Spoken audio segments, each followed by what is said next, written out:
what's up mga ka-videos PH? 5 Pinoy kabilang sa mga sakay ng eroplano ng Singapore Airlines na nakaranas ng matinding turbulence. Isang pasahero ang nasawi at 30 tao naman ang mga sugatan at iba pa, matapos makaranas ng matinding turbulence ang isang eroplano ng Singapore Airlines. Sa ulat ng GTV State of the Nation nitong Martes. Sinabi ng airlines na galing sa London at bumibiyahe papuntang Singapore ang eroplano nang makaranas ng matinding turbulence ng madaanan ang air pocket. Nag-emergency landing ang eroplano sa Bangkok, Thailand. Sa 30 nasaktan, 7 sa kanila ang nagtamo ng malubhang sugat sa ulo. Ayon sa isang pasahero, hindi naka-seatbelt ang ilang pasahero nang mangyari ang turbulence.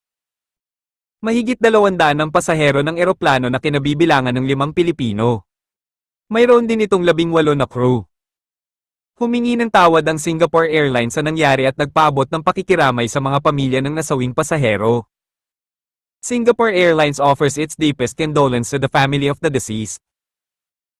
We deeply apologize for the traumatic experience that our passengers and crew members suffered on this flight, saad sa pahayag ng airline. Sa hiwalay na ulat ng Reuters, sinabing isang Britishman na edad 73 ang nasawi sa insidente na hinihinalang inatake sa puso.